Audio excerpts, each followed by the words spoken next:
have an open mind? Can you suspend judgment for a moment? Most people can't. But what if your job depends on it? What if the freedom to hug people depends on it? What if your life depends on it? Here's a new theory. First, consider that we live in a world where everything is toxic. The soil, the water, the air, our food, even our medicines are toxic. Even stress can be toxic. Now imagine that all these toxins are poisonous to us on a cellular level. Imagine that our cells have a defense and respond to this situation. Poisoned genetic material, either RNA or DNA, is packaged up and sent out of the cell in tiny balls of protein. Let's call these balls of genetic material exosomes. Let's imagine that exosomes can act as messages to alert other cells of a particular poison, and so all throughout the body, more and more cells package up the poisoned material and release it. Also, at certain times of the year due to temperature cycles, humans tend to purge a high number of these poisoned genetic materials out of the body, resulting in symptoms of illness. These exosomes neither cause illness nor are they infectious, though they do appear to spread throughout the body. Now, that's exosome theory. Let's move on to the established theory of viruses. Viruses are generally regarded as not alive. They have no cellular structure and do not reproduce on their own, though we do have trillions of them inside our bodies. They are tiny bits of genetic material, either RNA or DNA, packaged in tiny protein balls that appear to exit and enter cells. Sound familiar? We believe that some of these entities are infectious and pathogenic, transmitting amongst humans and reproducing inside our bodies, causing illness and death. So let's look at the situation for this coronavirus and compare what is happening to these two theories. Let's first consider the origin story of the coronavirus. A group of people had respiratory illness unresolved by antibiotics, so medical officials began looking, of course, for a virus. What they eventually found under the electron microscope were small protein balls being excreted by the cell. Okay, first comparison. This would make sense in both exosome theory and virus theory. Then they searched for and found an RNA fragment that they had not seen before in some of these patients. This would make sense in both exosome theory and virus theory. Now, they did not prove that they could infect somebody or an animal with a purified form of this so-called virus. They simply assumed that this RNA fragment was the cause of the illness they saw in some patients, and they assumed it was contagious. So do you know how the tests work? It's not a binary test, like a pregnancy test.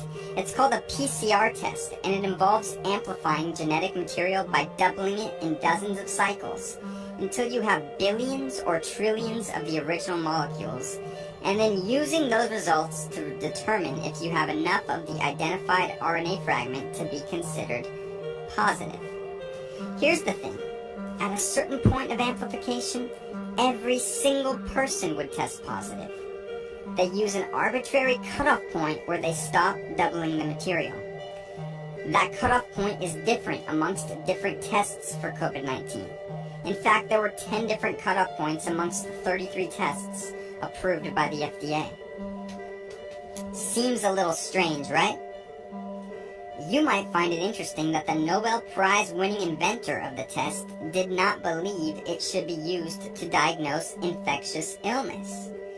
And perhaps you've heard about some of the problems with the test, such as the high rate of false positives. But in any case, let's say that after 37 times of doubling a specific genetic material they found in your body, they determine that you have enough of the RNA they are looking for to be considered positive. This could make sense in both exosome theory and virus theory. But clearly there are clusters of people getting ill. Look at New York City. It must be a virus. However, if you are being poisoned by something in your environment, it's likely people near you are too. And if we commonly purge these poisons during specific times of the year, many people may have symptoms of illness all at once. This fits either theory. Now, here's where things get interesting. Let's go to the Diamond Princess cruise ship situation. Did you know that people who were bunked together for days had conflicting positive and negative tests? How could one person have this highly infectious illness but not transmit it to somebody bunking with them for days? This would make sense in exosome theory, where the balls of RNA are not contagious, but it would not make sense for virus theory, where the balls of RNA are supposed to be highly infectious. Let's take a look at the first case of transmission in Illinois. A woman traveled to Wuhan, came back, and both she and her chronically ill husband ended up testing positive. Medical authorities then tracked over 300 people who had had close contact with them to see who acquired the virus. And guess what?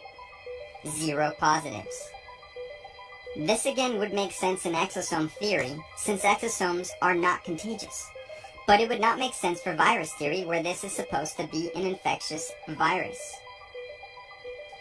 In fact, do you know that there are many documented cases all around the world of patients testing positive for this RNA fragment with no relevant travel history and no known possible contact with somebody who was infected?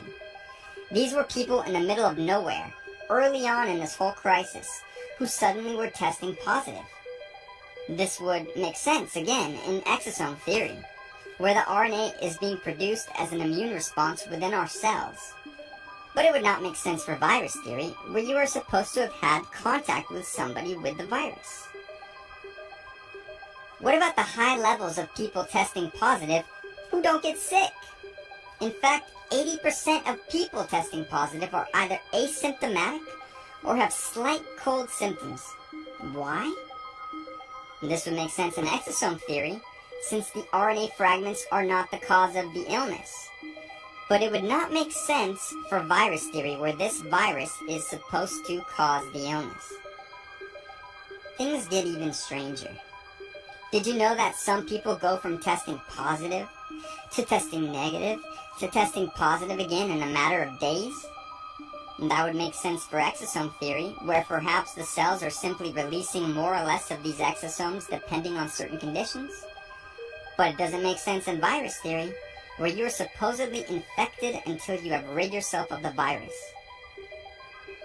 So which of these theories seems more likely to you?